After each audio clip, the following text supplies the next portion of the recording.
Friends, मध्ये आपलं स्वागत आहे। आज आपण एका फॅन्सी ड्रेसची इथे कटिंग आणि स्टिचिंग पाहणार आहोत। त्यासाठी आपण इथे 3 मीटर अस्तर घेतलंय। साडी मी इथे घेतली आहे।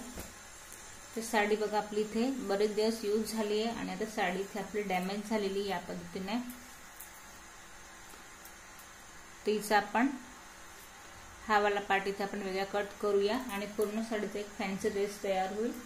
या पद्धतीने आपण कटिंग करणार आहोत। इथे मी हे 3 मीटर अस्तर घेतलंय। त्यानंतर इथे माझ्याकडे एक जुना पंजाबी ड्रेस होता ज्याचा रंग इथे लिंबू पिवळा असा आहे। यातून मी या पद्धतीने पंजाबीचा जो टॉप आहे यातून आपण बिग साइजचा हा मी चेस्ट पासून जो खालचा पार्ट होता तो इथे कट करून घेतलाय, प्रेस करून घेतलाय आणि या पद्धतीने कापड इथे आपण रेडी केलाय। यातला जो आपला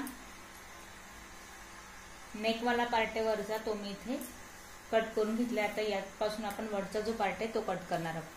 तर याला करायचं काय, आपल्याला आधी 4 पार्ट मध्ये घडी घालायची। हे दोघे पार्ट मी इथे घेतले आणि याची या पद्धतीने डबल घडी घातली म्हणजे आपली 4 कपड्यात याची घडी झाली। आता बघा याला करायचं काय, शोल्डर पासून आधी कमी जास्त कापड इथे एक सरळ लाईन ड्रॉ करून घ्या। सरळ लाईन ड्रॉ करून झाली आहे आणि चेस्ट पॉइंट पासून आपण वेगळा इथे पार्ट इथे कट करणार आहोत। तर त्याचं मेजरमेंट आपल्याला या पॉइंटला हवंय। तर या 1 इंच एक्स्ट्रा घेऊया म्हणजेच की 14 इंचावरती।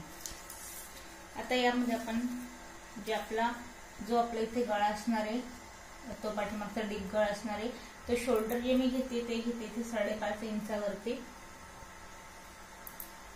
आणि पाठीमागचा जो आपला इथे मुंड्याची जी उंची आपली या पॉइंट पासून असणार आहे ते असणार आहे 6.5 इंचावर। आता या पॉइंट पासून चेस्टचा चौथा पार्ट, तर चेस्ट घेर आहे 36 इंचाचा। तर आपण 9 वरती एक पॉइंट देऊया, इथून पुढे 1.5 इंचाची मार्किंग।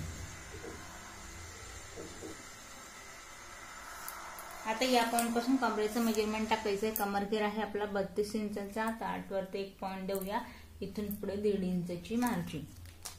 तर हा पॉइंट जसं आपण सेम ब्लाउजला कट करतो त्यानुसार आता आपण इथे मी पूर्ण हे ड्रॉ करून घेते यानुसार। आता इथे फ्रंटची आणि बॅकची गोलाई द्यायची। जी बॅकची गोलाई आहे ती 1.5 इंचावरती द्यायची, जी फ्रंटची गोलाई आहे ती 1 इंचावरती द्यायची।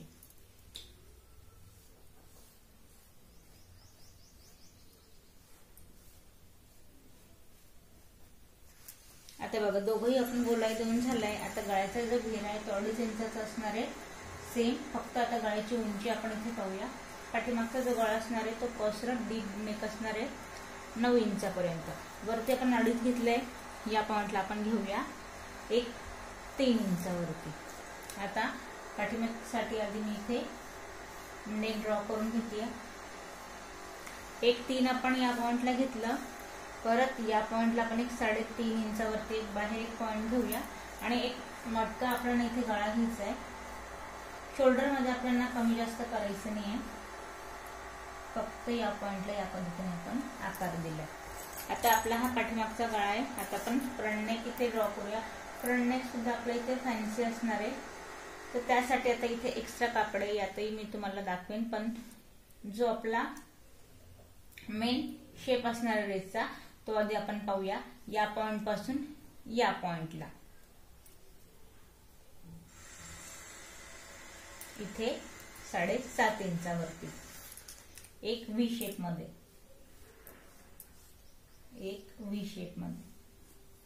7.5 इंचावरती। आता आपण एक्स्ट्रा वाला पार्ट आधी कट करूया, मग मी तुम्हाला सांगेन की आपण फॅन्सी ड्रेस साठी पुढच्या पार्ट साठी आपण अजून कुठल्या प्रकारची इथे कटिंग करणार आहोत।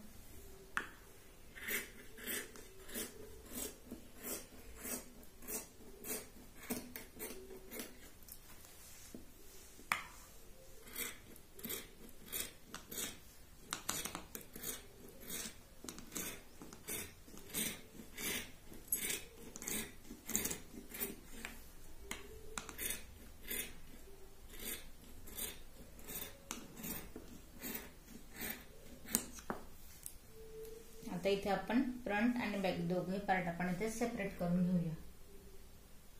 तर बघा आता आधी आपल्याला काय करायचंय, परत डबल आपण इथे न आखता या पॉइंटला आपण एक पार्ट जो आहे म्हणजेच की जो पुढचा पार्ट आहे याचा जो व्ही शेप आहे तो आधी आपण इथे एक पार्ट इथे कट करून घेऊया.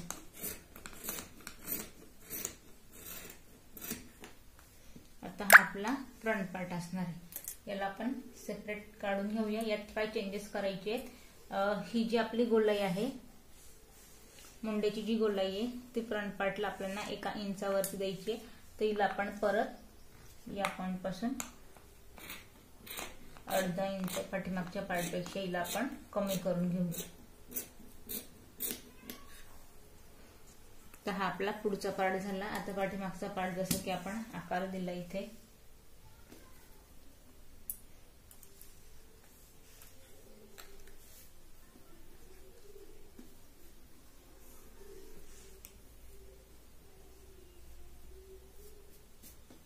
कमी जास्त करायचं नाही. बघा या पॉइंटला कापड व्यवस्थित सेट करायचं आपल्याला आणि यानुसार आता आपण पाठीमागचा जो गळा आहे याला आपण कट करू.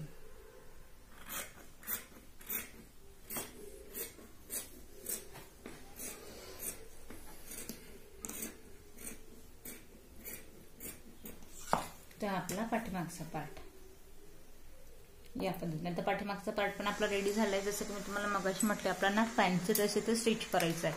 तर फ्रंट पार्ट मध्ये आपल्याला आता अजून काय चेंजेस करायचे, तर हा जो आपण इथे पार्ट कट केलाय पुढचा पार्ट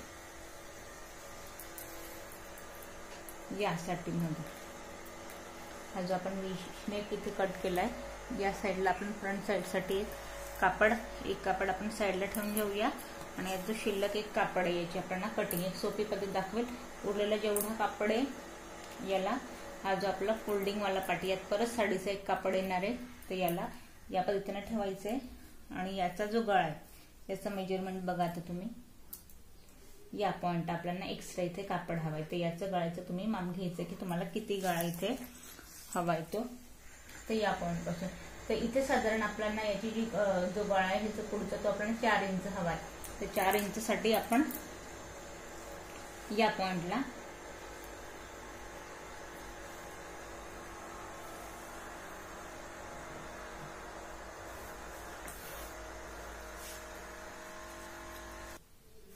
तर बघा 4 इंचावरती मी इथे पॉइंट दिलं. यात आपण अर्धा इंच कापड एक्स्ट्रा ठेवलं. जेव्हा आपण साडीचं कापड लावू त्यासाठी फोल्ड करायला आपल्याला इथे कापड एक्स्ट्रा हवं. मी अर्धा इंच एक्स्ट्रा घेतलं. या पॉइंट पर्यंत आपला गळा येईल. आता आपण जो एक्स्ट्रा कापड आहे आता हा याला आपण कट करून घेऊया. आपल्याला फक्त गळ्यावाल्या पॉइंट पर्यंत इथे कापड हवा. एक्स्ट्रावाला पार्ट आपण पूर्ण जसं आपण हा पार्ट कट केला ह्या आकारात याला आपण पूर्ण कट करून घेऊया.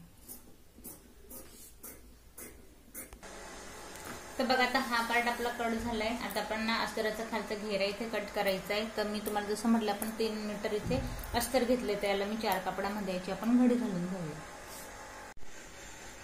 तर इथे आता आपण अस्तर ठेवले 4 कापडात घडी ठेवून. आता आपण उंची बघायची आहे. पूर्ण ड्रेसची जी उंची आपण 48 इंच हवी अस्तराची आपली इथे कमी आहे. या पॉइंटला तर 47च होतीये. 47 नंतर पण या पॉइंटला इथे खालीवर कापड आहे. तर आपण अस्तराची उंची साधारण 1 ते 1.5 इंच मेन फॅब्रिकपेक्षा इथे आपली कमी असणार आहे. तर या पॉइंटला मी हा आपला वरचा पार्ट याच्यावरती ठेवतीये आणि जो पूर्ण आपला खालचा जो पार्ट आहे याचा पूर्ण आपल्याला घेऱ्यासाठी वापर करायचा. यानुसार एंडिंग पर्यंत पूर्ण याला आपण कट करून घेऊया. आता बघा अस्तराची आपली इथे कटिंग कम्प्लीट झाली. आता अस्तर कट झालाय. आता मेन आपल्याला इथे साडीवरची याची कटिंग करायची. तर साडीचा जो वरचा पार्ट आपण हा जो कट केलेला हा आहे तसा साडीवर ठेवून कट करायचा आहे. फक्त हा जो खालचा घेरा आहे हे अस्तर होतं म्हणून आपण कट करून घेतलंय. साडीचं साधारण 4 मीटर जी साडी ती आपण आहे तशी अखंड ठेवायची. जो पदराचा पार्ट आहे त्यातून आपण हा पार्ट कट करणार आहोत. साडी आपल्याला अखंड हवी ते आपण स्टिचिंग मध्ये पाहणार आहोत का ते. तर बघा आपण साडीचा जो कापड आहे पदरातून आपण वरचा जो पार्ट आहे तो पूर्ण इथे आपण कट करून घेतलाय साडीचा या पद्धतीने. अखंड जी साडी 4 मीटर जो खालचा घेरा आपल्याला असणार आहे त्यासाठी मी इथे अखंड 4 मीटर साडी आपण वेगळी ठेवली आहे. आणि पदरातूनच परत जेवढा आपला इथे शिल्लक कापड राहिलाय तो मी इथे घेतलाय. यातून आपल्याला स्लीव कट करायची आहे. तर याला आपल्याला काय करायचंय, हा आपला डबल कापड आहे याची आपल्याला 4 कापडामध्ये घडी घालायची आहे या पद्धतीने. तर इथे बघा आपल्याला स्लीवची उंची आधी तर आपल्याला इथे 14 इंच हवी तर आपण 15 म्हणजेच 1 इंच मी इथे एक्स्ट्रा घेते. खाली डिझाईन कुठल्याही प्रकारची एक्स्ट्रा पट्टी फोल्ड करायची नाही. आपण इथे 1 इंच एक्स्ट्रा घेतोय 15 इंचावरती. इथे एवढा आपल्याला कापड हवा मी सरळ लाईन ड्रॉ केली या पॉइंटला. आता बघा जो आपल्या इथे हाताचं मेजरमेंट घ्यायचंय, जो आपल्या इथे बॉटमचा पार्ट असणार आहे इथे दाखवतोय बघा या पॉइंटला 9 इंचावरती. तर आपल्याला याचा निम्मा पार्ट टाकायचा आहे. तर मी इथे 4.5 वरती 1 पॉइंट देऊया. यात एक्स्ट्रा जास्त घ्यायचं नाही, फक्त आपण इथे 1 इंच मी एक्स्ट्रा घेतले. आता हा जो आपण 1 इंच एक्स्ट्रा घेतले याच पॉइंटला वरती आपल्याला काखेतलं मेजरमेंट टाकायचंय 3 इंचावरती तिरकसं. या 3 पासून मुंड्याची गोलाई टाकायची आपल्याला. या पॉइंटला आपण घेऊया 8.5 इंचावरती. इथे आपल्याला मार्जिन घ्यायची 1.5 इंचाची.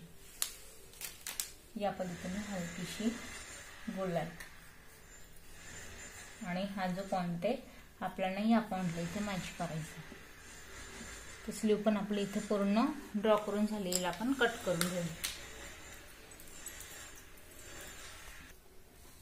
आता इथे बघा आपली स्लीव पण कट झाली आहे. कटिंगचा पार्ट आपला इथे कम्प्लीट झाला आहे. आजच्या पार्टमध्ये आपण कटिंग बघितली. पुढच्या व्हिडिओत आपण स्टेप बाय स्टेप स्टिचिंग बघणार आहोत. कटिंगमध्ये तुम्हाला काही प्रश्न पडले असेल तर कमेंट्स करा आणि व्हिडिओ आवडला असेल तर आणि व्हिडिओ लाईक करा, सबस्क्राईब करा, नवीन शिकणाऱ्यांसाठी व्हिडिओ शेअर करा.